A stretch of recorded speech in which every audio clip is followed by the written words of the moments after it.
Olá a todos, estamos aqui no projeto Talk Eu Mais. É um talk de ginecologistas falando sobre saúde feminina para vocês, sem tabu, com empoderamento, com qualidade de vida, curiosidades, mitos. Então nós queremos levar informação para vocês e que vocês consigam aplicar no dia a dia, na casa de vocês, essas informações. E para mim é extremamente especial porque eu tô aqui na minha casa, no meu consultório, com uma grande amiga, uma pessoa que está comigo há muitos anos, que nós temos muitas ideias parecidas, nos conhecemos nessa medicina do cuidado, da prevenção, do envelhecimento, e hoje convidei ela para vir aqui falar conosco sobre isso. Envelhecimento feminino, terapia de reposição hormonal, que é um dos pilares do envelhecimento, e falar sobre prevenção e qualidade de vida ao longo das mulheres centenárias, que é o que a gente quer para o nosso futuro. Bem-vinda, a doutora Ana Cláudia Siqueira é ginecologista, trabalha em Porto Alegre, ela tem um foco no climatério, na menopausa e no envelhecimento saudável, como eu, e eu tenho certeza que a gente vai levar muita informação. Obrigada por ter aceito o convite, obrigada por estar aqui comigo, amiga. Cati, um prazer e uma honra.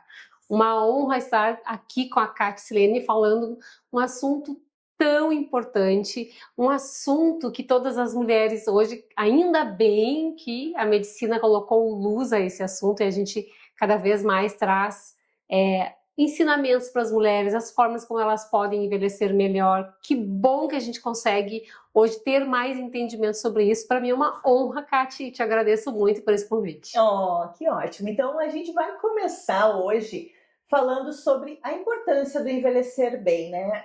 Nós vemos que as mulheres mudaram a ideia e o seu olhar de como elas vão estar daqui a alguns anos. E elas viram que o momento é hoje. Hoje a gente tem que tomar uma decisão para como a gente quer estar daqui 20, 30, 40 e quem sabe 50 anos, né? Porque essa é uma grande possibilidade, é o que a medicina de precisão, de prevenção preconiza, qualidade de vida ao longo do envelhecimento. Então, Ana, o que mudou? O que a mulher de hoje está querendo evoluir relacionado às nossas avós, às nossas bisavós, 30 anos atrás? Por que a chave modificou? Acho que tem várias causas para isso, né, Cati? Mas assim, a gente tem que puxar um pouquinho a história, lembrando que há pouco tempo atrás, poucas mulheres entravam na menopausa. Né? Há pouco tempo atrás, há poucos anos atrás, pouco se falava em menopausa e a expectativa de vida das mulheres era muito mais curta. As mulheres morriam com 50 anos de idade. Então, hoje a gente tem uma expectativa de vida, que a gente vai falar sobre isso, bem maior. Então, as mulheres se depararam com a menopausa e com as mudanças da menopausa. Mas ao mesmo tempo que elas se depararam com a menopausa, elas se depararam também com uma medicina que nos mostra o quanto a gente precisa, neste momento, decidir como que a gente vai querer envelhecer. E é neste momento, e é hoje, não é amanhã. Uhum. Quando a gente... às vezes eu falo com meus pacientes no consultório, digo para elas assim... Às vezes as pessoas pensam por muito tempo, elas trabalham a vida inteira e elas pensam, aos 60 anos eu vou viajar, vou deixar para aproveitar depois. Só que como eu vou estar depois é o que a gente precisa pensar. E se vai estar. E se vai estar e como eu vou estar. Eu vou conseguir usufruir de todo o fruto do meu trabalho lá na frente? Vai depender de como eu vou estar. Uhum. Por isso que isso é muito impactante. E a gente precisa colocar esse assunto em pauta, não as mulheres com 50, como as mulheres já nos 20, nos 30, uhum. né? Elas precisam ter essa consciência de como que elas querem envelhecer. Então, eu acho que isso mudou, né? A expectativa de vida das mulheres, as mulheres se deparando com a menopausa, coisas que não se falavam, era um mito falar em menopausa. A gente estava conversando agora há pouco aqui antes mesmo, que as mulheres antes... Eu vou dar um exemplo meu, Cati.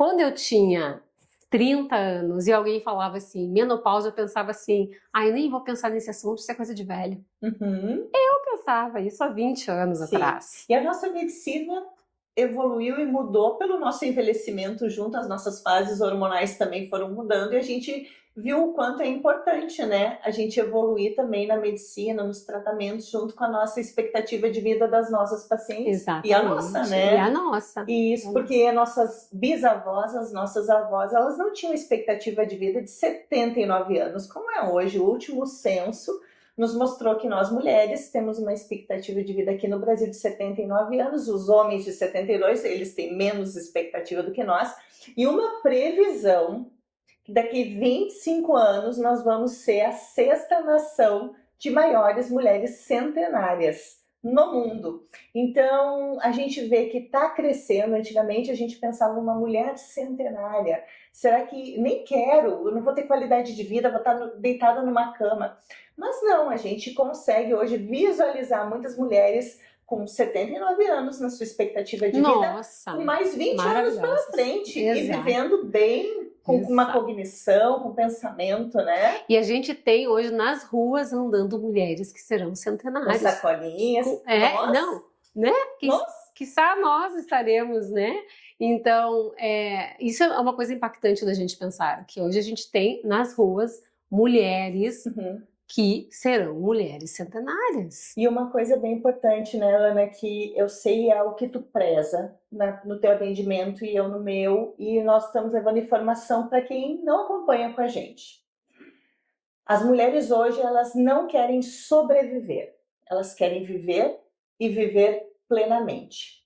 E o que é envelhecer? Para a gente poder explicar um pouquinho para elas. E quando a gente começa a envelhecer, quando que a gente tem que ter essa noção e mudar nossas atitudes para a gente viver plenamente e não sobreviver à vida? A gente começa a envelhecer antes de nascer, né? Olha que impactante que é isso. A gente começa a envelhecer antes de nascer. Porque hoje, quando nós temos a nossa programação, a nossa mãe não, a nossa avó, o estilo de vida da nossa avó vai dar vai nos dizer já o impacto, vai nos dar o impacto da nossa saúde em 2 gerações para frente, né? Então, e quando a gente está já lá no útero da nossa mãe, a gente já está, mesmo como embrião, como feto, a gente já tem um envelhecimento acontecendo. E não só genético, né? A epigenética, que é o mundo ao redor da nossa avó, da nossa mãe, que está modificando aqueles genes dela, que vai ser dado depois para nós, interferem na nossa genética, mas muito mais na nossa epigenética também. Porque isso é interessante a gente explicar, que é um grande mito, né? Antigamente nós imaginávamos que a nossa genética ia nos traçar como nós íamos envelhecer, que doenças nós... Isso, era o nosso crachá, o nosso carimbo de como a gente ia ter doença, envelhecer, como seria o nosso futuro. E a gente hoje entende que isso é diferente.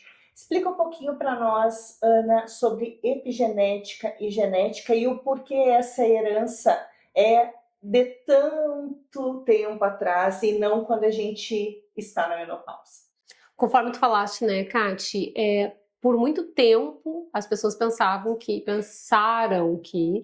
a genética era o veredicto, né? Então, um exemplo bem clássico, né? Meu pai tem diabetes, então eu vou ter diabetes. E aí as pessoas nem se cuidavam na sua alimentação, porque elas já pensavam que, como o pai teve diabetes, ela vai ter também diabetes.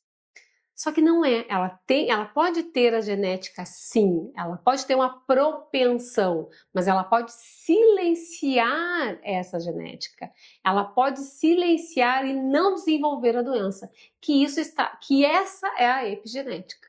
O nosso meio, as nossas escolhas diárias, o como a gente vai viver em todos os aspectos, alimentação, gerenciamento de estresse, atividade física, todas as nossas escolhas, que é o meio em que a gente vive, isso tudo vai nos dar capacidade, então, de silenciar aquela nossa genética, aquela predisposição que a gente tem por alguma ou outra patologia que a gente herdou pelos nossos pais, pelos nossos avós, pela nossa família. É isso que a gente precisa, então, desmistificar e dessa forma a gente vai ter um envelhecimento saudável como a gente quer. Não quero dizer que a gente não vai ter a doença, não quero dizer que a gente não vai desenvolver a doença, mas tem uma questão bem importante, que é a gente não ser a causadora da doença. Uhum. A gente consegue, com as nossas escolhas, não sermos os causadores. Quando a gente não tem uma escolha, quando a gente não tem uma escolha consciente da forma como a gente vai viver, das nossas escolhas, do acordar. Quando a gente fala escolha, a gente fala em tanta coisa, a gente fala da forma que, a hora que a gente vai dormir, como a gente vai dormir, o tipo de alimento que a gente vai consumir todos os dias, o estresse que a gente vai ter, cuidar do nosso espírito, tudo isso, todas essas escolhas. Como a gente se comporta nas dificuldades do nosso dia a dia, né? Exatamente. O impacto é muito importante. Então, uma coisa que eu acho bem interessante a gente falar é que, assim, nós herdamos uma genética e nós vamos ativar ou silenciar essa genética. A escolha vai ser nossa. E muitas vezes nós não herdamos genética nenhuma e nós acordamos nosso gene, fizemos uma mutação, fizemos uma alteração no nosso DNA e somos os grandes causadores de muitas doenças crônicas, inflamatórias, envelhecimento patológico. E isso a gente entende que genética hoje está correlacionado a 5% a 10% das doenças. E eu acho que futuramente isso vai reduzir mais ainda com os novos estudos, porque nós comandamos o nosso dia a dia, nós vamos ter o poder de ter, inclusive, um gene e saber como silenciar ele conforme as nossas escolhas. Isso, então, a gente entende, falando de envelhecimento, dentro da nossa epigenética, que é o meio ambiente, o nosso estilo de vida, que é tão importante hoje como base de todas as doenças, que com o nosso estilo de vida a gente vai conseguir sucesso nas nossas terapêuticas, de todos os nossos tratamentos no consultório, que tu já falou muito bem o que é um estilo de vida, que é muito mais do que uma atividade física, uma alimentação, é um controle, um gerenciamento desse estresse, do nosso sono, do nosso intestino. Quando que nós sabemos que nós estamos envelhecendo de uma maneira natural, o que a gente pode fazer para envelhecer fisiologicamente, naturalmente, bem, sem doenças, e o que a gente sabe que a gente vai fazer e vai acentuar um risco de um envelhecimento patológico, com envelhecimento sem qualidade de vida. Então, é bom a gente explicar o que é isso, envelhecer bem, envelhecer ruim, senescência e senilidade. Eu acho que isso é bem interessante para as pessoas entenderem um pouquinho mais e o que elas podem fazer hoje para melhorar a qualidade do seu envelhecimento. Exatamente. Dentro disso, agora tu estava falando, estava pensando, né? Aí entra aquela questão da idade biológica e idade cronológica, né? Que a senilidade, né? A gente vai envelhecer, né? A gente vai, se a gente não ir antes, né? Nós vamos envelhecer, mas como que a gente vai envelhecer? Se Deus quiser, a gente vai. Exatamente, vai envelhecer de uma forma saudável, fisiológica, dando aquela freada no envelhecimento, né? E não acelerando o processo de envelhecimento. Como que a gente vai envelhecer? Em que estado de conservação a gente vai estar lá na frente, né? Aí entra aquilo que a gente bem sabe, que é a idade cronológica e a idade biológica, né? Aí entra o envelhecimento, a senescência e a senilidade, né? Qual é a forma de envelhecer? A senilidade é aquela forma de envelhecer em que a gente não teve essas escolhas, que a gente vê hoje o impacto. Hoje eu tenho a minha mãe que não teve essa oportunidade de... Se eu soubesse coisas que eu sei hoje, talvez eu a tivesse ajudado mais, né? ela teve o impacto das escolhas erradas dela. Hoje ela envelheceu de uma forma que não foi um envelhecimento saudável, foi um envelhecimento com patologias. E que eu tenho certeza que se ela tivesse feito as escolhas dela de forma diferente, ela hoje estaria envelhecendo. Mas isso impactou tanto o envelhecimento, com certeza. Exatamente, impactou, porque hoje eu assisti, né, as escolhas dela e no que essas escolhas dela causaram com a vida. A camada, ela tem Alzheimer, né? Alzheimer chegou de forma muito abrupta para ela. Ela foi fumante por muitos anos, então hoje ela tem um DPOC, né? Então ela necessita de oxigênio, né? Então ela já cuidados, né? Então essa questão de a idade biológica e a idade cronológica, né? A idade biológica é o nosso estado código barra. Exatamente. A idade cronológica é aquela que vem com data de nascimento, né? Eu tenho tal idade e a idade nossos dias vividos. Nossos dias vividos. E a idade biológica é o nosso estado de conservação. Exato. Né? Então, hoje eu vejo a minha mãe num estado de conservação, o meu pai, na forma como ele envelheceu, num estado de conservação em que tu daria muito mais idade para eles, né? Porque eles não envelheceram saudavelmente, né? E isso está nas nossas escolhas, e isso está na forma como a gente decide viver agora, neste momento, né?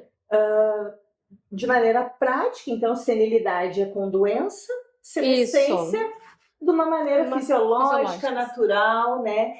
Mas o que eu queria falar para eles é que existe como nós desacelerarmos e revertermos o envelhecimento. Antigamente nós imaginávamos que isso não era possível. E hoje nós temos terapêuticas e temos vários estudos nos mostrando que, de acordo com pilares que a gente atua hoje com as nossas escolhas, nós vamos desacelerar. E a gente sabe que o período de envelhecimento, nós temos várias fases. 30 anos começa um grande período para a mulher no envelhecimento e 50, uma outra fase. E que a partir dos 50, se a gente não fizer nada, o nosso pé no acelerador vai firme para realmente envelhecer e reduzir função biológica no nosso corpo, né? Que envelhecer é isso, é uma inflamação crônica. Né? Exatamente. Então, isso é interessante, tu falar essas fases de vida dos 30 anos, dos 50, e por que o envelhecimento é tão acelerado se a gente não faz mudança nenhuma nessa fase de vida. Tu acabou de dizer que a gente começa a envelhecer lá com a nossa avó, mas nos 30 começa um grande impacto, né, no nosso envelhecimento. Exatamente. Até porque nos 30 anos de idade a gente também já começa a ter uma certa um declínio hormonal também, né, Kátia? Muitas mulheres nem percebem, né, mas que nos 30 anos elas também começam a ter. Além do que, é uma fase aos 30 anos em que a gente está com a vida mais tumultuada, trabalhando mais, com sono inadequado, com uma alimentação inadequada muitas vezes, e ali começam... Correndo atrás da máquina, e ali começam sim processos, até porque a multiplicação celular começa a não ser mais tão rápida. Eu costumo dizer o seguinte para as minhas pacientes: o que o nosso corpo antes compensava, o corpo começa já a não compensar mais tanto. Né? A gente não tem mais esse poder, o nosso corpo, as nossas células não tem mais esse poder de compensar tudo rapidamente. A gente começa a ter, a pagar o preço das escolhas ali, aos 30 anos mesmo de idade. Aos 50 anos de idade, com o declínio mesmo, o declínio da dos nossos hormônios, quando em média, né, as mulheres entram em média na menopausa com 50 anos de idade, com esse declínio hormonal parece que realmente o nosso corpo sente muito mais, a gente sente muito mais, a mulher sente isso no dia a dia dela, sente na cognição dela, no cansaço dela, ela já não consegue mais mesmo ter a mesma produção que ela tinha. E a gente estava conversando agora há pouco que os 50 anos de idade, né, Kati, para muitas mulheres, elas sentem essa mudança de fase em que ela tinha, por vários motivos, né? Ela sente com o declínio hormonal, ela sente como um luto, né? E é bem interessante que esse luto para algumas mulheres vai ser diferente, um pouco mais diferente para umas do que para outras.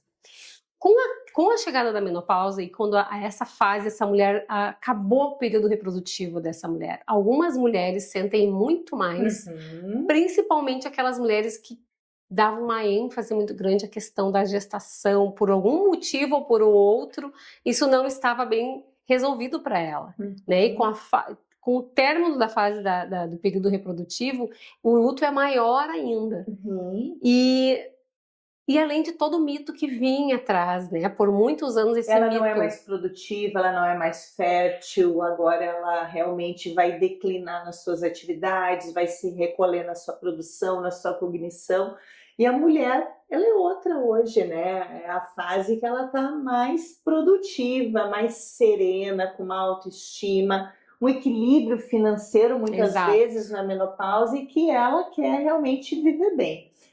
A gente fala muito desses mitos, né, nessa fase de envelhecer, dos etarismos, que é aquele preconceito da mulher envelhecer. E que a gente mesmo teve, né? Que nem eu falei. Já tivemos, né? Nós víamos as nossas avós muito em casa, cuidando dos netos, servindo a família, e elas não serviam a elas não se olhavam, elas não tinham autoconhecimento e nem vontade. Hoje a mulher tem vontade, hoje ela sabe o que quer e aos 50 anos ela consegue sim dizer para onde ela quer ir ao longo do seu envelhecimento.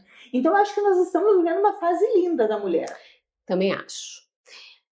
E também as mulheres até os 50, digamos, né? Que nem tu falaste, que elas correram atrás da máquina, né? E elas cuidaram muito.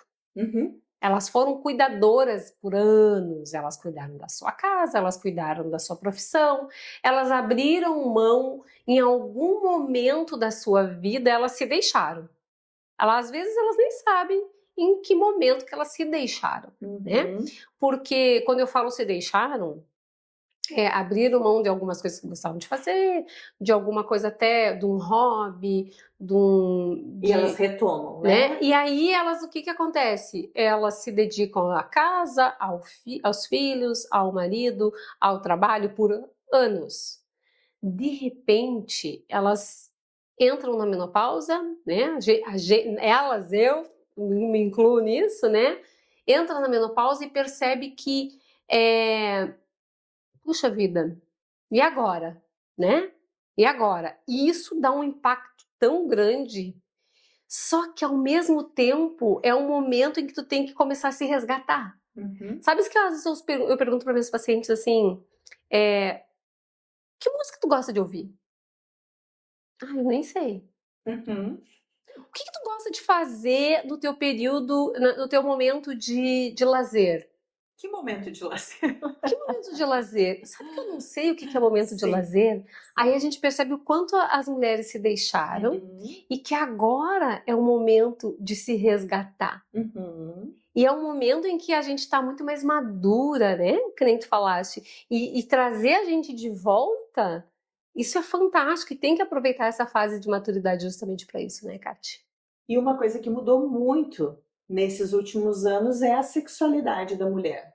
A mulher entrava na menopausa após 50 anos, a sua sexualidade, ela era um túmulo, né? Ali não existia mais, ela não se tocava, não se olhava, e ela até permitia liberar o marido para fora de casa. Por quê? Porque ali ela já não era mais produtiva, e ela não servia mais para ele, ela não tinha vontade, ela até agradecia que ele saía de casa porque ela não queria. E quando a mulher entendeu que a sexualidade é importante para ela, para um autoconhecimento dela, para um autoprazer dela e não para servir ao outro ou à outra, ela entendeu que a sexualidade após os 50 anos ela é parte da saúde. ela faz parte do seu corpo, da sua mente, da sua cognição e principalmente da sua autoestima. Perfeito. Então eu acho isso assim fundamental a gente falar, porque a gente hoje não tem dificuldade nesse autoconhecimento nas mulheres somente na menopausa. A gente vê isso em meninas de 20 anos de idade, 30 anos de idade.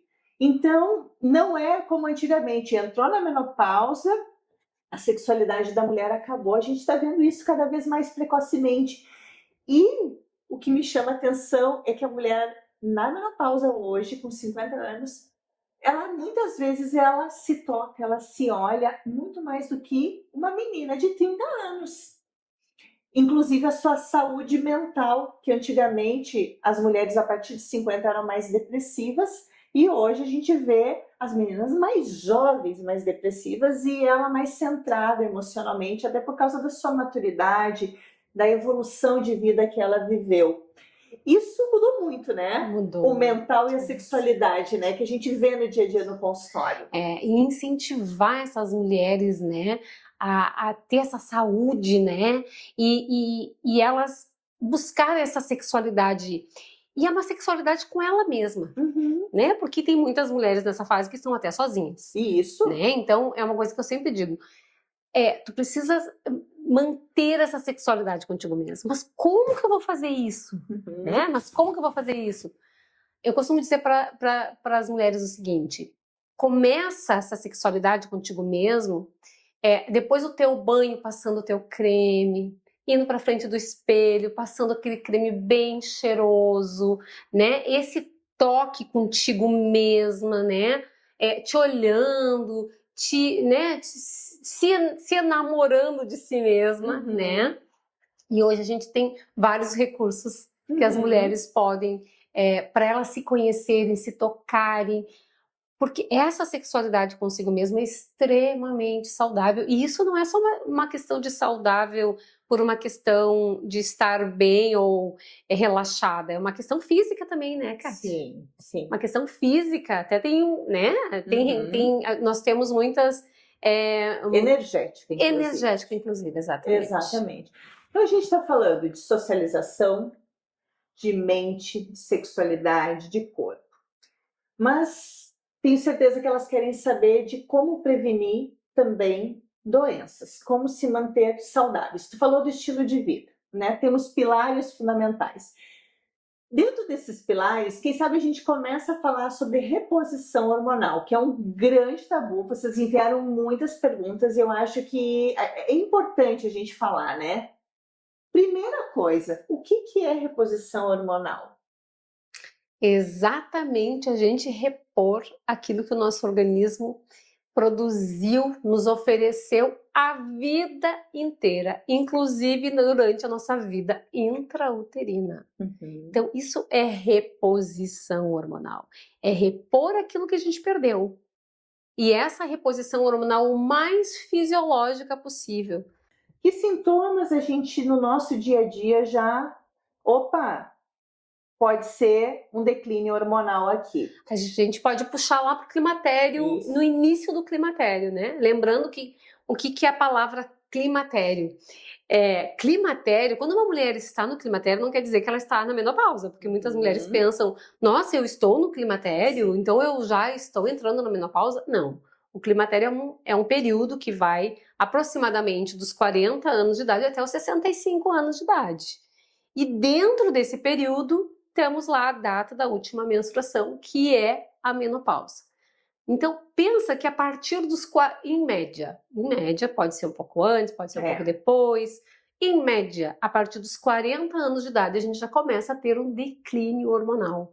E a gente vê muitas mulheres nos 41, 42, 43, 44, tendo muitos sintomas que elas às vezes linkam com o cansaço, com a vida corrida, com a rotina. Eu tô trabalhando muito, e ela não se dá conta de que aquela irritabilidade extrema, aquela falta de paciência, aquela agonia, aquele choro fácil, aquela labilidade emocional que a gente fala, que a labilidade emocional é aquela mudança, né? A gente tá bem, daqui a pouquinho a gente tá mal, daqui a pouco a gente tá chorando, não sabe nem por quê.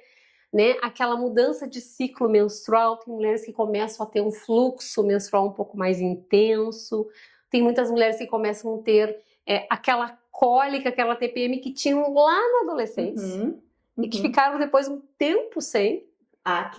Acne, elas começam a ter sintomas como se elas fossem adolescentes de novo. Mudar padrão do sono. Mudar padrão do sono, insônia, dificuldade de pegar no sono, e aí vem o cansaço, né? E a repercussão, tanto, também tem repercussão física e nutricional, porque essas mulheres podem começar a ter mais sangramento, e elas começam a ter deficiência de ferro, e tem aquele...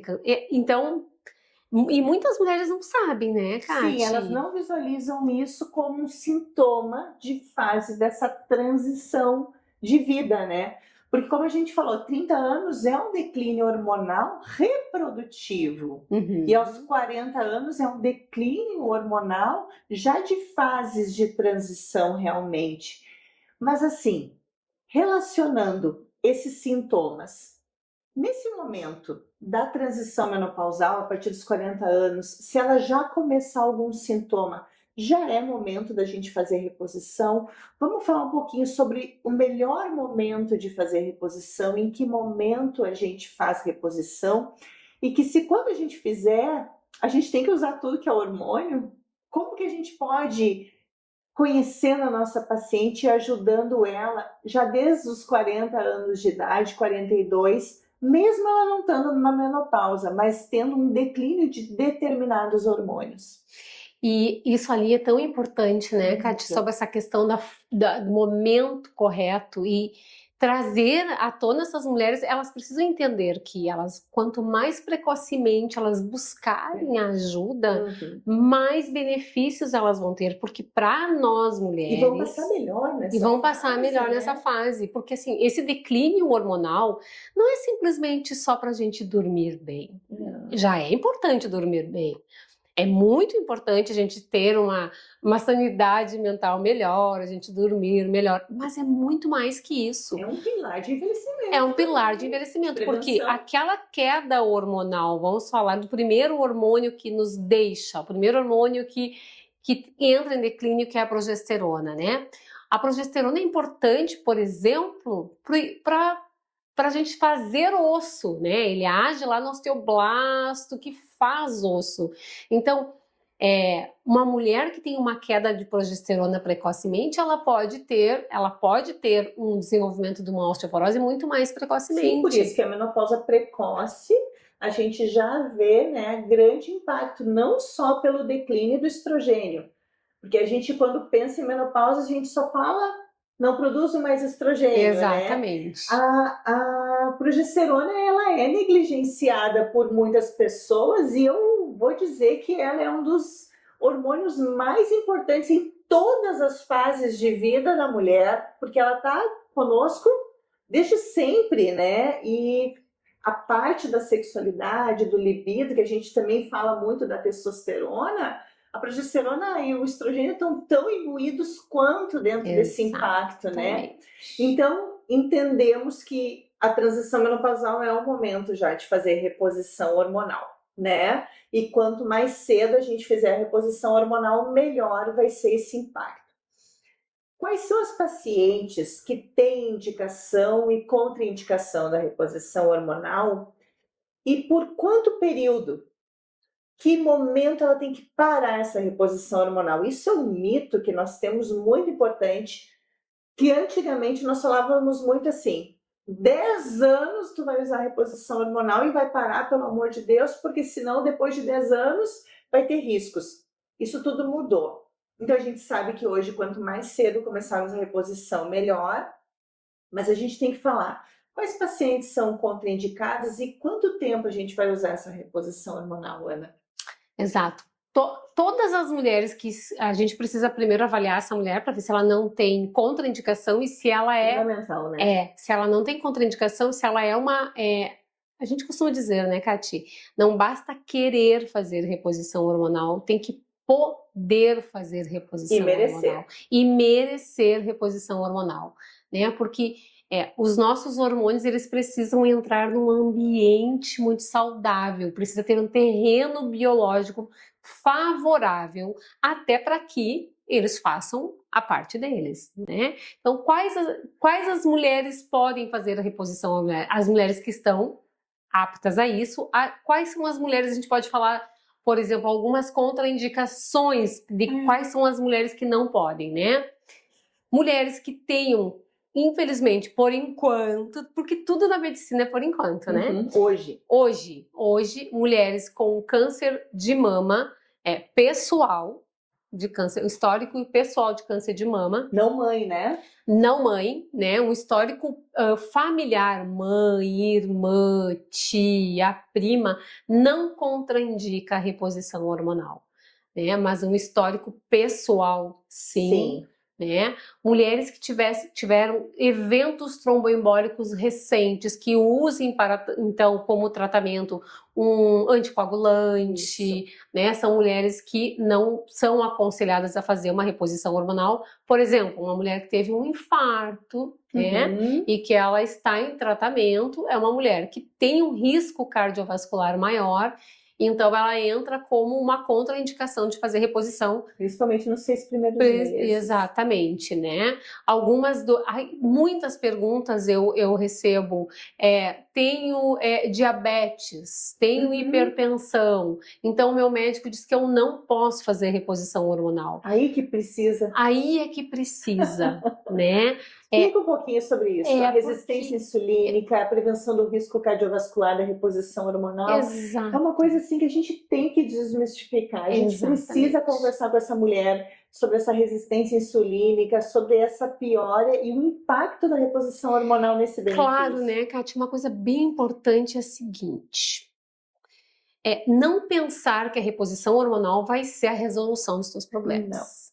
Não. Na verdade, é um pilar.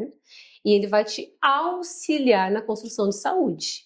Vai te auxiliar a ter um metabolismo melhor, vai te auxiliar a tu ter uma resistência melhor, né? Não, uma resistência não. Tu ter uma... Fugiu. Vou voltar, tá? Vou voltar. Não. A reposição hormonal vai nos ajudar a termos uma sensibilidade maior à insulina, né? Vai melhorar nosso metabolismo, vai melhorar nossa proteção cardiovascular, a importância que tem o estradiol nos nossos vasos, né? Tanto que a gente pode perceber, uma mulher que entra na menopausa, não faz reposição hormonal, essa mulher vai ter mais risco de hipertensão. Essa mulher que não faz reposição hormonal, é muito difícil que ela não aumente seus níveis de colesterol. E o pior, a qualidade do colesterol piora nessas mulheres que entram nessa transição, nessa menopausa, aumentando cada vez mais seu risco cardiovascular. Então, para essa mulher fazer reposição hormonal, ela precisa se manter saudável, diminuindo os riscos para que essa reposição hormonal também contribua para a sua saúde. Inclusive, eu sei que tu trabalha muito parecido comigo. Quando a gente começa com uma paciente em transição menopausal ou menopausa, que não esteja num perfil nutricional, metabólico adequado, é muito interessante nós ajustarmos essa mulher para poder receber uma reposição hormonal que vai ser efetiva e adequada para ela. Se ela tiver totalmente bagunçada, com deficiências, desequilíbrios metabólicos e não tiver o estilo de vida saudável como base fundamental no seu tratamento, talvez a gente está pensando num tratamento de reposição hormonal avançado e ele não seja o grande benefício, porque o base não está sendo feito. Então, isso é fundamental. E se a gente tivesse que escolher uma coisa hoje para vocês começarem, tem que ser estilo de vida e não reposição hormonal.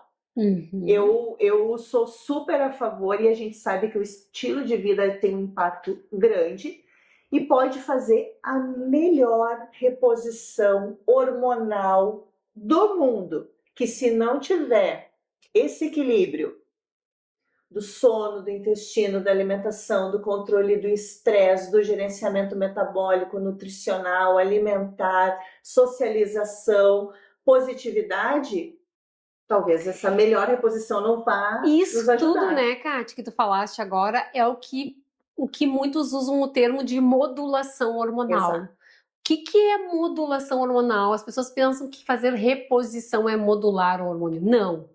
Modular é dar condições, fazer com que tenhamos um terreno biológico adequado para que os hormônios façam seu efeito. Então, dormir, né? Não adianta uma mulher querer melhorar o seu desejo, a sua libido. Uhum. Ela vem atrás para fazer uma reposição de testosterona e essa mulher não dorme. Sim.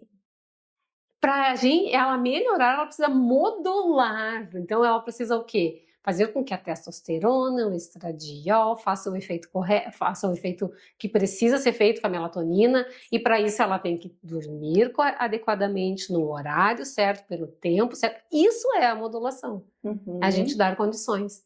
E para não esquecer de responder, Kátia, tu falaste ali, quanto tempo a mulher pode fazer reposição hormonal?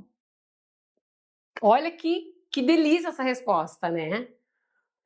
Enquanto essa mulher se manter em condições adequadas e enquanto ela quiser, que tem isso também, né? Se essa mulher quiser, se ela está tendo benefício, ela está percebendo o benefício e ela não durante os anos não teve nenhuma condição que contraindicasse a reposição hormonal, essa mulher pode repor hormônios pela vida toda, até o dia da sua morte, se assim ela puder e se assim ela quiser. Ao contrário de que, como a Kátia falou antes, que antes tinha, né? Antes era 5 anos, depois passou para 10 anos, Isso. Hoje não. Então, hoje, uma mulher que faz reposição hormonal, a gente vê no dia a dia, 70 anos, se ela já fazia reposição hormonal, está se sentindo bem.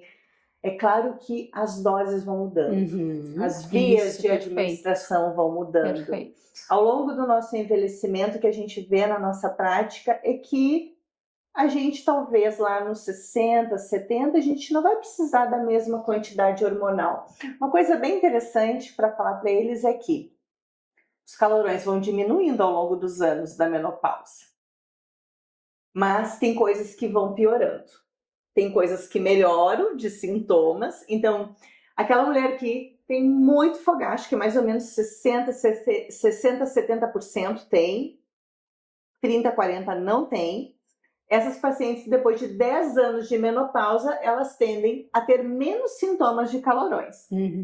Mas eu quero trazer um dado para vocês, que eu quero que tu comente, porque eu acho que interfere muito na qualidade de vida do envelhecimento. Depois de 5 anos de menopausa e mais ou menos depois de 10 anos, 90% das pacientes vão ter atrofia vaginal, ressecamento vaginal, impactando muito na sua sexualidade. Isso é um dado que todo mundo sabe. Calorões vão reduzir e o ressecamento vai piorar. E a gente sabe como intervir na prevenção, porque nós temos que ser médicos da saúde, da prevenção e não da doença. Então a gente hoje já faz os tratamentos antes, porque a gente já sabe o sintoma que ela vai ter lá na frente. Exatamente. Essa é a síndrome urogenital que a Kátia está falando, né, Kátia? E eu acho tão interessante que muitas mulheres, por exemplo, aos 50, a gente pergunta, né? Como é que tá ali, ressecamento vaginal? Não, tá tudo bem, né? Tem um ressecamentozinho, não tenho mais a mesma lubrificação, mas tá tudo bem. Não valorizem, não querem entrar nesse assunto. E não querem entrar nesse assunto. Eu vejo muito isso, também. Sabe? E olha, só que aí eu sempre mostro o outro lado. Eu mostro o lado daquela paciente que chega no consultório com 70 anos de idade. E que, quando ela estava entrando na menopausa, há 20 anos atrás, ela não teve a informação e a gente não tinha. Nós também não tínhamos toda a informação que a gente tem há 20 anos atrás. Né? A gente não tinha todos os estudos. Então, nesses últimos 20 anos foram muitos estudos, né? Então, hoje a gente consegue falar de menopausa e dos efeitos da queda hormonal na vida de uma mulher com muito, né, mais propriedade do que há 20 anos atrás. Com certeza. Né? Que bom! Isso, então muitas mulheres que entraram na menopausa há 20 anos atrás, elas foram privadas da reposição hormonal, né? Que a gente não vai entrar nesse assunto agora, mas foram privadas por um estudo completamente mal delineado, né? Então, essa mulher que entra de 70 anos de idade no consultório, elas dizem: o que está acontecendo comigo que eu não consigo? Sim, elas têm um parceiro, elas têm o seu marido que ainda quer ter relação sexual e que elas estão extremamente tristes com o que aconteceu. Um ressecamento vaginal importante, que começa a dar uma infecção urinária de recorrência, uma infecção genital, uma secreção vaginal de recorrência, uma incontinência urinária, que é aquela escape de urina, mesmo em mulheres que nunca tiveram filhos. Isso não é uma queixa de mulheres que tiveram 2, 3 filhos, como se pensavam, ou como muitas mulheres pensam. Até mesmo uma mulher que nunca teve filhos, que nunca engravidou, ela pode começar a ter incontinência urinária justamente como decorrência dessa queda hormonal, dessa atrofia da região genital, em que a mulher perde a elasticidade, perde lubrificação, sustentação, né, de assoalho pélvico. Então, isso a gente precisa trazer mais para as mulheres sobre isso, porque muitas pensam que não vai acontecer com elas. E me chama muita atenção, a gente faz uns questionários aqui no consultório e muitas sentam e dizem assim: doutora, eu nunca tinha pensado sobre isso, mas respondendo os questionários, eu acho que eu tenho perda de xixi, sim. Então, o que a gente vê? Antigamente, as mulheres engravidavam, elas não acompanhavam com fisioterapeuta, elas faziam as suas atividades físicas, agachamento na musculação, não se preocupavam com o seu assoalho pélvico. A gente não está falando só de reposição de hormônio, só de hormônio vaginal ou tecnologias como a gente faz hoje, que antigamente nós não tínhamos essa possibilidade. A gente está falando de autoconhecimento, de exercícios de assoalho pélvico. E isso é desde a sacolinha do mercado que a gente carrega e que a gente não presta atenção de qual movimento a gente tem que fazer de contração e relaxamento adequadamente do assoalho pélvico. Então, assim, por favor, hoje já comecem exercícios de assoalho pélvico, consciência corporal, autoconhecimento, se olhar, intimate care, porque eu acho que a hidratação não começa dentro do canal vaginal, começa na região externa, que a gente vê, o que a gente já pode fazer no nosso dia a dia, e a gente se tocando, se hidratando, a gente já vai se conhecendo, ver aonde a gente tem prazer, aonde a gente não tem, poder conversar melhor com o nosso parceiro sobre isso, né, Ana? Exatamente. Ana, eu quero falar uma coisa que é a pergunta sempre quando a gente começa uma reposição hormonal. Doutora, comecei a reposição hormonal e estou ganhando peso. Será que é a fase de vida, o hormônio, ou é a reposição hormonal que faz aumentar de peso?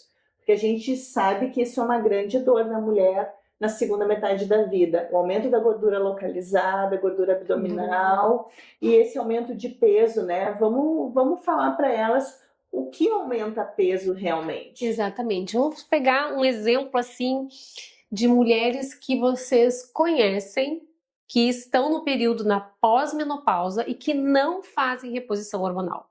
Pensem aí em 10 mulheres que vocês conhecem que não fazem reposição hormonal e que estão depois dos 50 anos. Muitas delas, vocês vão ver que ficaram mais redondinhas, perderam cintura, estão mais gordinha, principalmente na região abdominal. Então, assim, ó, de 10, quantas dessas amigas de vocês, ou de pessoas que vocês conhecem, vocês lembram que estão assim? E elas não estão fazendo reposição hormonal. Então, na verdade, a tendência do aumento de peso já começa antes da menopausa. As mulheres 40 a mais já começam a perceber que elas já estão numa dificuldade de manter o peso, uma dificuldade de perder um dos sintomas peso. Iniciais da transição Exatamente. Menopausal, né? Essa dificuldade de perder peso. De perder o peso, né? Mas é justamente pelo declínio hormonal. Então, o que aumenta de peso, o que favorece o aumento de peso é justamente o declínio hormonal. A reposição hormonal não é um tratamento de perda de peso, Uhum. que eu ouço às vezes no consultório. Doutora, mas eu estou fazendo reposição hormonal, mas eu não perdi peso. Porque não é um tratamento de perda de peso. Na verdade, a reposição hormonal, que nem a Kate falou antes, é um dos pilares. Porém, o nosso organismo começa a ter uma relação diferente com o alimento a partir do momento que a gente entra na transição menopausal e na menopausa. Perfeito.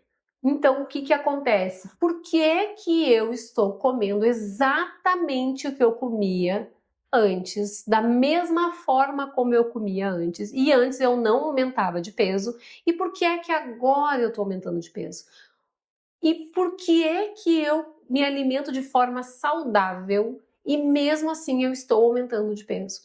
Porque o saudável de antes não é o saudável de agora. O saudável de antes já não é mais adequado para ti. Nem sempre um alimento saudável vai ser um alimento não vai nos favorecer nessa fase. E que Porque dirá absorvido. exatamente, tem mais essa questão ainda. E Uhum. tem mais essa questão intestino, né? Uhum. A gente começa a sofrer, diminuir a produção de enzimas digestivas. Antigamente a gente dizia que a gente era o que a gente comia. Hoje a gente É, sabe que a gente é o que a gente absorve. São exatamente. coisas diferentes, porque nosso corpo mudou, absorve de maneira diferente e a qualidade do alimento mudou. A Exato. industrialização dos alimentos, congelamento, a maneira que a gente corta, tudo modificou em nutrientes do nosso corpo, né? Exatamente. Isso interfere no nosso ganho metabólico, né? Na nossa taxa basal que a gente tem também de acúmulo, né? E a gente, isso que a Kátia falou, porque isso vai interferir, porque o momento em que a gente já não absorve tão bem, a gente vai ter uma deficiência nutricional. Então, pode comer bem, pode ter escolhas corretas, mas nem sempre a gente absorve. A gente pega muitas pacientes com deficiência nutricional. E mesmo com Zinco, alimentação boa. B12, D, essas vitaminas todas baixas que são tão importantes para o nosso metabolismo. Inclusive, as nossas enzimas vão reduzindo ao longo do nosso envelhecimento. Então, no momento que a gente mais precisa de imunidade, de enzimas digestivas, é onde o nosso corpo começa a declinar. Exatamente. Por isso que muitas vezes a gente precisa fazer uma suplementação nas nossas pacientes, individualizada, personalizada, mesmo tendo uma alimentação adequada. Exatamente. Porque o nosso envelhecimento natural, fisiológico, a nossa senescência, ela modifica nossas células. Modifica nossas células. E aí a gente precisa de outras estruturas.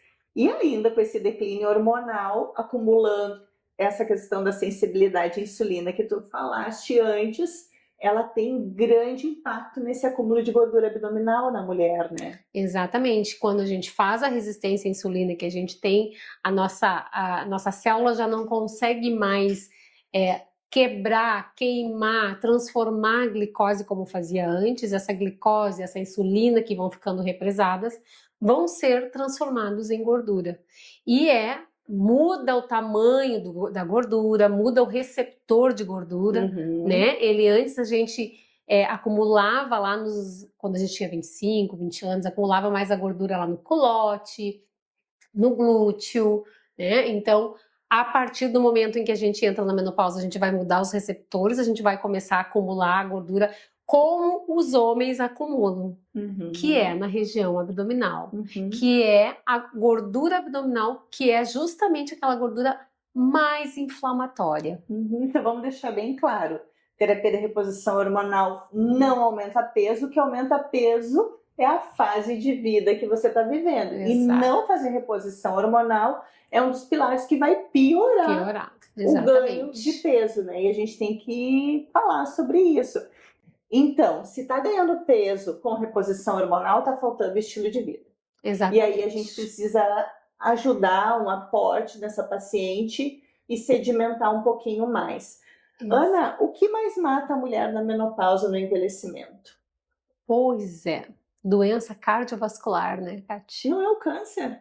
Não, não é o câncer. É a doença cardiovascular que a gente estava conversando antes, que os hormônios têm um impacto tão importante para nossa saúde, para nossa prevenção da doença A mulher cardiovascular. morre de medo do câncer, mas ela não visualiza o grande inimigo. Exato. O grande inimigo da mulher é a doença cardiovascular. E fazer reposição hormonal na mulher, na transição menopausal, no climatério, na menopausa, que não tem contraindicação, mas que tem fatores que podem evoluir para uma doença cardiovascular, vai ser preventiva, porque esse endotélio, o que é endotélio? Essas células que revestem nossos vasos, onde tem a nossa circulação, se torna bem elástica.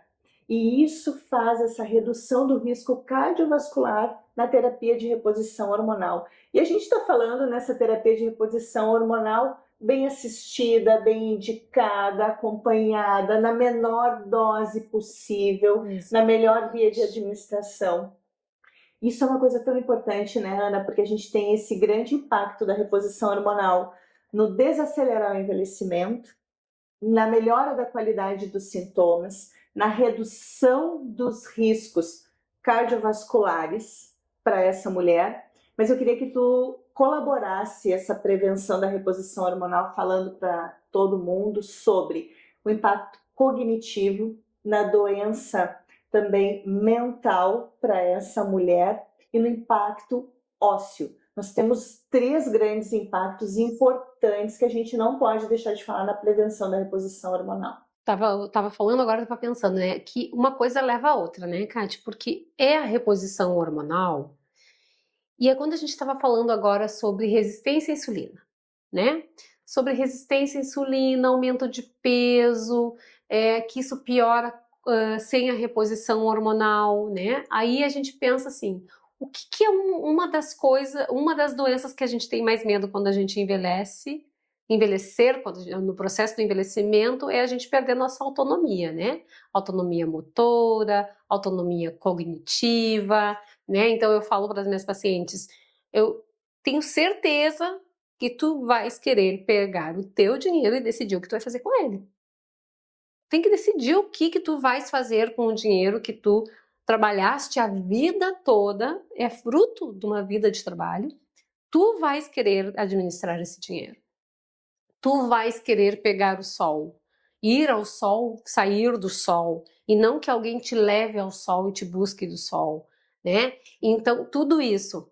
E quando a gente fala em Alzheimer, que hoje a gente tem muitos estudos sobre Alzheimer, por que aumentou tanto? Mas por quê? Porque a expectativa de vida está aumentando e as pessoas estão envelhecendo, só que a gente precisa abordar esse assunto antes dos 70 anos de idade, né? Então, hoje, neste momento, resistência à insulina aumenta risco de Alzheimer, né? Então, a gente sabe que uma pessoa que tem uma vida em que envelhece com uma insulina mais elevada, ela vai aumentar o risco dela de Alzheimer. Por causa do metabolismo da glicose no cérebro, toda aquela questão. E aí a gente pensa, reposição hormonal, piora a resistência à insulina, então se eu não fizer reposição hormonal, vê como a reposição hormonal atua nisso, a gente não pode dizer ainda que reposição hormonal evita Alzheimer. Ainda a gente não pode dizer isso. Por mais que a gente entenda, que a gente vê vários estudos mostrando sobre reposição hormonal e os seus efeitos benéficos, né, na nossa cognição, né, no envelhecimento do cérebro. A gente entende a fisiopatologia. Exato. Extrapola a evidência científica entendendo a ação da reposição hormonal.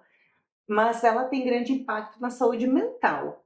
Exato, da saúde mental, né? Exatamente. Cognitiva, a gente vê essa melhora e a gente vai esperar esses estudos chegarem para poder aprofundar sobre Mas a gente não pode deixar de falar isso, né? E a questão da saúde mental, né, Kate? Que quantas mulheres entram na menopausa e elas são diagnosticadas com depressão, né? Isso, e começam com antidepressivo antes da reposição hormonal. Então, quais são as medicações muito comuns que as mulheres recebem na transição menopausal? Não é nem na menopausa, tá? Na transição menopausal elas vão receber antidepressivo, porque elas vão começar com sintomas daquilo, né? Da ansiedade, da angústia, da tristeza. Elas vão receber medicamento para baixar colesterol, porque à medida que o nosso hormônio declina, nós compensatoriamente vamos elevar os nossos níveis de colesterol, porque os nossos hormônios, esteroides, vêm do colesterol. Quando o hormônio começa a ir embora, o nosso corpo compensatoriamente começa a aumentar a matéria-prima, aumentando os níveis de colesterol. Então as mulheres começam a aumentar o nível de colesterol, elas vão receber uma medicação para baixar o colesterol. Com a queda do nível do estrogênio, que acontece não só na menopausa, antes da menopausa chegar. Lá, na transição menopausal, eu já começo a perder estrogênio. Vou começar a perder estradiol, que atua no vaso, como a Kati falou, dando o stiff, que é o movimento do vaso.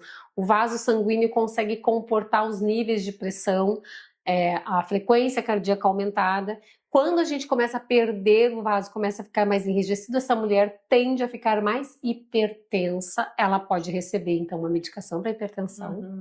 E muitas dessas coisas a gente pode melhorar, não que essas medicações não são importantes. Isso. São importantes no momento Mas certo. talvez não precise iniciar, né? Exatamente, e a gente sabe que muitas vezes a gente ajustando a parte hormonal, porque quando a gente trabalhar essa paciente nessa medicina personalizada, a gente vai não só repor o hormônio, a gente vai ajudar essa mulher a ter condições dela receber nutrientes, receber suplementos, não né? só tratar o sintoma, tratar a causa, né? Causa. A gente vai fazer um diagnóstico de precisão para fazer tratamento de causa, porque não adianta a gente estar lá na ponta da depressão. A depressão é uma das causas, um dos sintomas da paciente na transição e na menopausa, mas a gente talvez fazendo uma reposição hormonal, um equilíbrio na menor dose que essa mulher precisa, na melhor via para ela vai evitar o uso de um antidepressivo. Exatamente. Um Vivance para melhorar a fadiga, porque é isso que a gente vê hoje, Exatamente. né? O Ozempic para a gente reduzir percentual de gordura e aí perde massa muscular, o que a gente sabe hoje que é tão importante nessa fase também, né? Ana, vamos falar um pouquinho da ligação e da importância da reposição hormonal para a saúde óssea. Muito importante, né, Kátia? A gente principalmente, os 3 hormônios, eles agem na saúde óssea, né? O estradiol, a progesterona, a testosterona, e uma das coisas que mais impacto tem, além da saúde cardiovascular, é a saúde óssea, né? Que é também uma causa de morte futura, muito né? Alta, né? Muito alta. As consequências são as de uma fratura, né? Uma de uma doença fratura, silenciosa, uma doença né? silenciosa que é a osteoporose e que nos assusta muito, que a gente precisa tratar essas mulheres com a reposição hormonal. Por quê? Falando principalmente de 2 hormônios, que é o estradiol e a progesterona, né? O estradiol, ele age lá no osteoclasto, que ele diminui a reabsorção, então eu diminuo a minha perda óssea. E já a progesterona, né, ela já atua lá no osteoblasto, que é na formação do osso. Então, com todos os outros pilares, a gente mantendo essa paciente, né, com os níveis adequados de vitamina D, né, de magnésio, com todas aquelas... A gente precisa dar também substratos, né, para que a gente passe uma massa óssea forte e não frágil, né? Então, a gente tem um lugar, a reposição hormonal, muito importante. Tanto que a gente vai olhar o consenso, ele fala sobre a indicação da reposição hormonal também nas pacientes que têm uma perda óssea, né, Kati? Uma coisa bem importante, que já que a gente está falando dessa prevenção, tanto do osso quanto da cognição da doença cardiovascular, é falar sobre essa mulher que está envelhecendo nessa fase, o tipo de treino, o tipo de atividade física importante, né? Muitas vezes a gente caminha 20, 30 minutos, 2, 3 vezes por semana e acha que está em movimento, em atividade física. E a gente sabe que precisa um pouco mais do que isso, precisa suar realmente, aumentar em 80% a frequência cardíaca e não sair do sedentarismo em movimento, mas precisa fazer treinos de resistência, de força, Eu acho que é importante a gente levar essa informação, né? É diferente um exercício aeróbico de um exercício anaeróbico, resistido.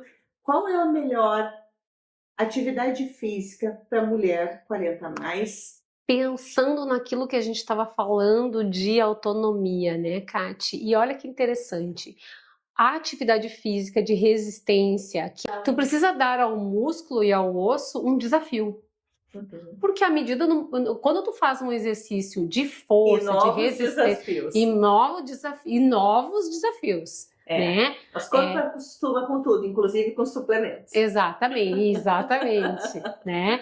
Então, quando a gente fala em saúde, em construir músculos, em fazer um banco de músculos, que a gente ouve tanto isso, a gente está pensando não somente na nossa autonomia motora, porque a partir dos 40 anos a gente perde massa muscular assim, mas a gente está pensando também em saúde cognitiva. Por quê? Outro pilar, um outro risco de desenvolvimento de Alzheimer é a baixa massa muscular em membros inferiores. Então, quando a gente pensa também em construir músculo para a gente ir ali no mercado sozinha, a gente ir para o sol, sair do sol, continuar passeando, né? Vamos viajar e termos músculos para caminhar, para viajar, a musculatura também ela age na saúde cognitiva também. Então, o músculo é um órgão endócrino. Músculo ajuda também a combater a resistência à insulina, porque é um dos órgãos que mais faz a queima da glicose. É o músculo na musculação, tão importante que a gente fala tanto. E Pilates é muito bom. Eu sei que vocês amam Pilates. É muito bom, é ótimo, não precisa parar. Mas só associa em outros dias a musculação. Com certeza. Que às vezes eu ouço muito isso. Não é igual. Não é igual. Não é igual. A musculação, ela realmente tem níveis de evidência maior para essa resistência, né? E também não adianta fazer musculação e não modificar grupos musculares, descanso, aumento de carga. A gente precisa sair da zona de conforto em tudo no nosso tratamento, né? Eu acho que isso que é bem fundamental a gente falar. Claro que o aeróbico tem os seus benefícios, né? E vai ter mulheres que vão ter mais indicações ainda. Com certeza, por isso que tudo é individualizado, né? Os suplementos individualizados, reposição hormonal, alimentação, atividade física. Tem mulheres que têm intolerância ao ovo, né? A gente fala tanto do superalimento do ovo, e tem mulheres que têm. E a gente tem que entender dessas individualizações muito bem.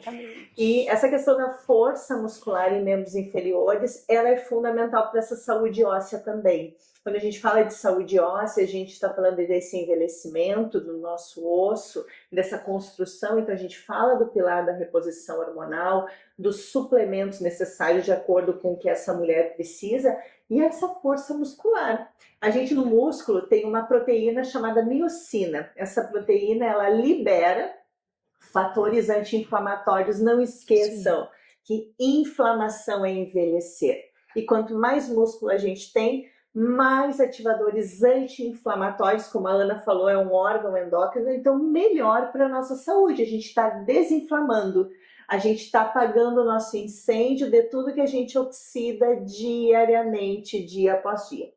E não esqueçam que a nossa proteína na nossa gordura se chama adipocina e que ela incendeia o nosso corpo todo com citocinas inflamatórias e que isso a gente precisa ter esse cuidado. Então, realmente, a atividade física, se vocês não fazem hoje, precisa fazer. E eu sempre digo assim, eu gosto de dar o pote de ouro para as minhas pacientes. O exercício de musculação resistido, que aumenta a frequência cardíaca, é o teu pote de ouro. Mas talvez tu não consiga hoje. Então faz o que tu consegue. Exatamente. E tá tudo bem, né? Exatamente. Flexibilidade sobre isso, né? Exato. Bom, estamos falando de envelhecimento, mas falamos sobre reposição hormonal, um grande pilar anti-envelhecimento, desacelerando. Mas é as mulheres que não podem fazer, Ana? Eu diria, não podem ou não querem, né, Kati? Isso. Porque a gente precisa Uma questão respeitar. cultural Uma também. questão cultural, um medo, por mais que a gente tente desmistificar, E tá tudo bem. E tá tudo bem. Tem muitas mulheres que decidem por não fazer. E a medicina evoluiu tanto que nós temos tantas alternativas, mas é possível viver com qualidade de vida. É claro que não vai substituir os grandes benefícios da reposição hormonal, mas a mulher, ela consegue, né, na reposição. Dá umas dicas para elas, quais são os principais? Olha, a gente vai cair de novo numa coisa que é super importante, mas que para a mulher que não vai fazer reposição hormonal chega a ter um peso maior ainda, né? Porque essa mulher precisa, já que ela não vai ter o benefício da reposição hormonal, ela precisa cuidar mais ainda das suas escolhas, mais ainda do seu estilo de vida. Eu diria, primeira coisa que eu diria, sono, fundamental. Sem sono, essa mulher não vai perder peso. Sem um sono adequado, estar dormindo à meia-noite. Não quer dizer que eu durmo 8 horas das 2 da manhã às 10 da manhã. Não, estar em sono profundo à meia-noite. Então, um sono adequado, né? Um acordar adequado, um acordar e abrir a janela para fazer um pico de cortisol. A gente precisa disso. As escolhas da alimentação, para isso, muitas vezes é importante, então, uma orientação adequada de um profissional, nutricionista que entenda de climatério e menopausa. Isso é bem importante, porque a alimentação dos 25 anos de idade nem sempre vai ser favorável para uma mulher de 50 anos de idade. Então, escolhas alimentares adequadas, gerenciamento de estresse, espiritualidade, atividade física regular. Amizade. Temos estudos. Temos estudos, exatamente. Então, esse cuidado, né? Cuidado com a sua composição corporal. Isso é importante, por quê? Olha que importante isso aqui. Não vou fazer reposição hormonal porque eu tenho medo de câncer de mama. Mas eu tenho a minha composição corporal com um nível de gordura muito elevado, que vai aumentar o meu risco de câncer de mama. Mas eu vou consumir bebida alcoólica demasiadamente, que vai aumentar o meu risco de câncer de mama. Para relaxar. Para relaxar. Não vou fazer atividade física porque eu odeio musculação.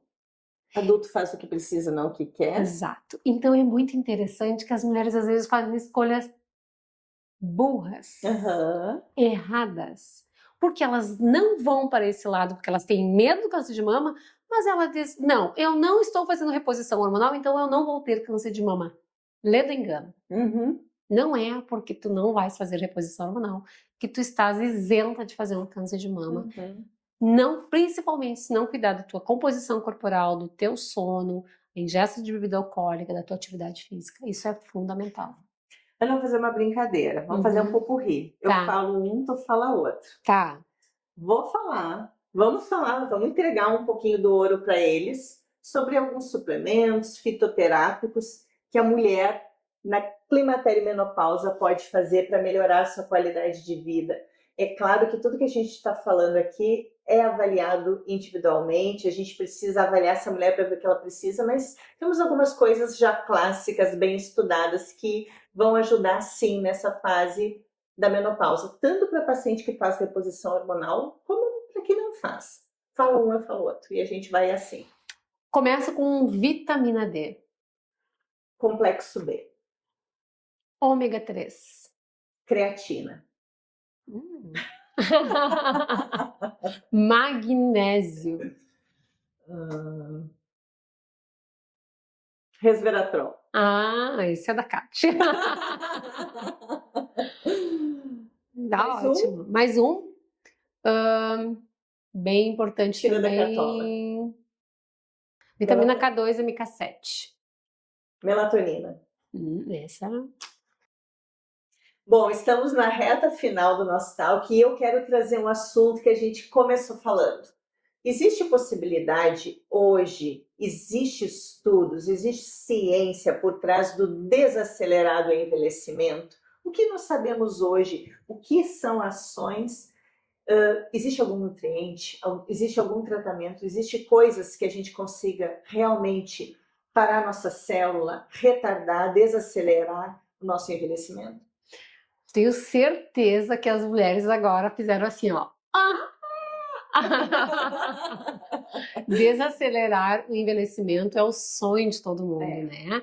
A gente quer envelhecer de uma forma mais saudável, mas desacelerar. E sim, existem estudos, novos estudos, que já acontecem, que vêm acontecendo e que ainda tem muitos estudos para saírem ainda, né?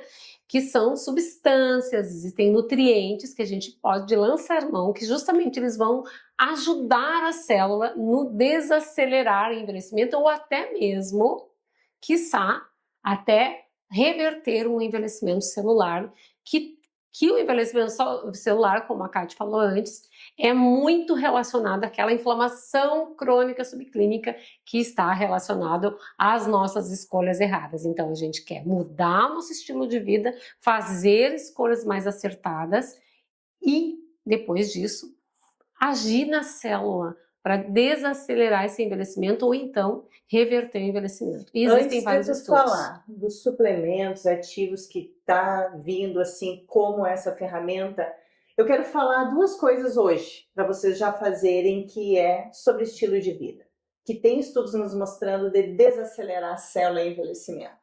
Jejum intermitente e restrição calórica. Perfeito. Jejum intermitente não é para todo mundo. Para algumas pessoas a gente consegue, mas restrição calórica pode ser para todo mundo.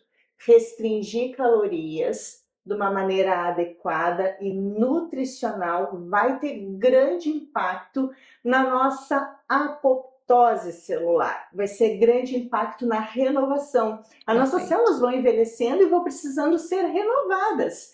E a gente consegue, com essas duas ações, grandes mudanças no desacelerar.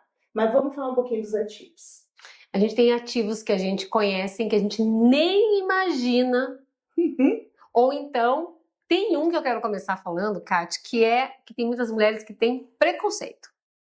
Tem preconceito, por exemplo, a metformina. Sim. Né? Metformina, muitas mulheres, o nome comercial que muitas conhecem é o Glifage, que a metformina ela vai atuar, isso é estudo e é prêmio Nobel, né? Exatamente. Sobre lá no pezinho do cromossomo, aumentando o telômero, que a gente sabe que a nossa longevidade, a longevidade da célula, né?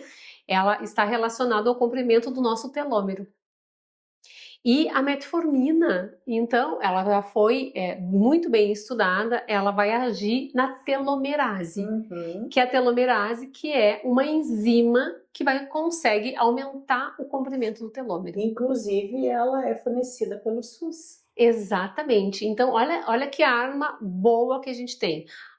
O Glifage, a gente usa, o Glifage, metformina, a gente usa muitas vezes nas pacientes que estão com uma resistência à insulina, porque ele vai ajudar muito nisso. Qual é o preconceito que eu vejo? É que as mulheres veem, mas o fulano usa essa medicação, doutora, para tratamento de diabetes. E eu não estou com diabetes. Não, tu não estás com diabetes. A gente não quer chegar lá. A gente vai tratar uma resistência à insulina e ela entra muito bem. Inclusive... Não vão sair tomando Glifage por aí. Isso. Faça uma avaliação, pelo amor de Deus. Faça uma avaliação e lembrando que tem uma coisa que a gente pode usar muitas vezes, estratégias. E eu acho bem bacana a gente ir mudando as estratégias, né? Deve mudar. Associar, mudar. Isso, porque a gente sabe que a metformina deleta B12. Isso. Né? Então a gente tem que ter muito cuidado, por isso que vocês não podem sair se suplementando ou usando, né? Isso é interessante. Metformina depleta B12. Fala da importância do complexo B, da B12, na proteção do nosso DNA. Porque isso é um grande pilar para desacelerar o envelhecimento. Exatamente. Né? A gente ter essa renovação celular adequada, né? E é fundamental o complexo B. Fundamental o complexo B para uma coisa chamada metilação. Né? A metilação. Vocês já devem ter ouvido a gente falar muito sobre um exame em que a gente pode ter uma ideia de como está a nossa metilação, que é a homocisteína. Homocisteína é uma dosagem que a gente faz no sangue e que a gente tem um parâmetro, que é até 7,8, 7,9. Acima disso, dependendo da referência, né? Acima disso, a gente pode estar não metilando bem e com isso a gente não está protegendo o nosso DNA. Com isso, a gente pode estar se a gente não está nesse processo de metilação adequado, a gente pode sim fazer uma replicação de DNA de forma inadequada e com isso a gente ter uma doença que não estava nem na nossa genética. A gente desenvolver uma doença que não estava na nossa genética. E aí entra o complexo B. Ele tem um papel fundamental. Complexo B, principalmente, não só o complexo B, isso é bem importante, porque muitas vezes a gente quer melhorar os níveis de homocisteína, metilar melhor, usa o complexo B e não é suficiente, mas aí isso é uma outra situação. Inclusive ferro, zinco, selênio, selênio, mas influenciam muito. Exato, mas como a Kate falou em complexo B, B12, B9, B6, né, são um trio bem importante para essa metilação, para esse processo aconteça de forma adequada. Então a gente entende que B12 não é somente questão de dores, né? B12 é fundamental, né? Parte cerebral, cognitiva, a parte da baía da mielina, mas a questão também lá nessa questão da gente, lá no fígado acontecendo essa metilação, esse processo em que é fundamental para que a gente consiga proteger o nosso DNA adequadamente. Né? Além disso, acho que eu vou complementar para esses desaceleradores de envelhecimento, os antioxidantes, nossos queridos antioxidantes, né? A gente tem muito importante o resveratrol. Hoje está vindo estudos sobre a curcumina como um anti-inflamatório muito potente no desacelerado envelhecimento e que a gente precisa ter muita atenção sobre isso. E para finalizar, falar um pouquinho de energia celular, né? Que a gente precisa, assim, envelhecer. O que a gente vê no nosso gráfico do envelhecimento é que um bebê nasce com toda a energia do mundo. E nós, envelhecendo, nós vamos perdendo energia. E nós temos essa função celular que precisa ser revitalizada para desacelerar o envelhecimento, né? Que é dar energia para a nossa célula. Como que a gente pode fazer isso, Ana? Tu fala em um nutriente para isso? Pode falar o que tu quiser. Tu manda, amiga. Nossa, energia celular, a gente pensa muito nessa questão de metabolismo. Tem o NAD, tem a coenzima Q10 que eu ia falar, né? Coenzima Q10 que vocês conhecem. Tá, vamos de novo. Tá, vamos de novo. Vamos de novo. Tá. Vamos então encerrar essa desacelerar do envelhecimento com dar Mas acontece que se não só falar NAD, elas não vão usar NAD. Então não vamos falar. Vamos acabar. Não vamos falar da energia celular? Ou falamos de outra maneira? Eu acho que sim. Eu acho que a gente pode falar. E a gente não pode esquecer de falar da coenzima Q10 também, né? Porque se a gente for falar de NAD... Fala do precursor. B3, que é precursor do NAD, que é detectando. Complexo, viu? Tá. Melhor, né? Melhor B3. Tá. E desacelerando o envelhecimento, vamos falar de energia, né? A gente nasce com energia quando é bebê e a gente envelhece reduzindo energia. Como a gente desacelera essas células dando energia para ela? Eu acho que eu vou pegar esse gancho e vou falar de novo de complexo B e vou principalmente da B3, né, Kate? Que é fundamental, cofator e precursor do NAD. O NAD que nos dá energia celular, a gente faz todo um processo celular que é a nossa bomba de energia, propulsora de energia, que é o NAD. Então, muitas vezes a gente não vai ter acesso ao NAD, mas a gente tem acesso ao grande precursor dele, que é a vitamina B3. Bom, eu queria encerrar esse talk agradecendo muito, muito a tua presença. Eu que agradeço, Kate. Eu fiquei assim encantada. A gente vai ter uma vez ao mês o Talk CB falando sobre todas as informações para vocês. Ele se chama Eu Mais. Eu Mais significa eu sou mais. Eu sou a prioridade. Se vocês não se priorizarem, vocês não vão ter força para cuidar de quem vocês amam, nem do trabalho que vocês tanto gostam. Então, nós somos a prioridade no nosso autoconhecimento e no nosso autocuidado. Então, eu queria encerrar aqui que foi realmente, assim, uma grande informação sobre envelhecimento feminino, reposição hormonal, prevenção, cuidados e dicas de vocês fazerem hoje a mudança diária na vida de vocês. Ana, queria que tu deixasse uma mensagem final para todo mundo que está nos assistindo e falar um pouquinho assim sobre o que tu acredita nessa questão do envelhecimento feminino. Primeiro, eu quero te agradecer, Kati, te parabenizar por esse quadro, que eu tenho certeza que vai ser um sucesso, que vai trazer muitas informações para muitas mulheres que estão ávidas. Que bom que a gente tem isso hoje, né? E o que eu quero dizer é exatamente isso, que a gente precisa tomar conta da nossa vida hoje. Não ficar pensando que depois eu vou ver isso. Depois a gente não sabe se a gente vai ter o depois. A gente está construindo o depois agora, neste momento que a gente está construindo. Na consciência da escolha, não fazer movimentos sem estar consciente daquilo. Consciência na hora de escolher o que vai no teu prato, consciência na hora que tu vais fazer tuas atividades à noite, consciência na hora que tu vai deitar, no momento que tu vai deitar. Isso são pequenas ações. Isso é uma coisa muito importante. Nem sempre a gente precisa demandar de muito custo, de muito... mas isso é tudo muito caro. Não. Escolhas diárias, sono, atividade física, o tipo de alimentação, comida de verdade, são coisas que não despendem muito investimento financeiro e que vai dar um efeito fundamental, muito importante. A gente falou muito em nutrientes. Nem todas as pessoas têm condições ou acesso a isso, mas a gente consegue sim construir saúde com as nossas escolhas hoje e não deixando para amanhã. É isso que eu tenho para falar, né, Kati? Obrigada, gente. Eu também, assim, queria deixar uma frase para vocês que comece a cuidar da mulher de vocês hoje, que será a mulher de amanhã.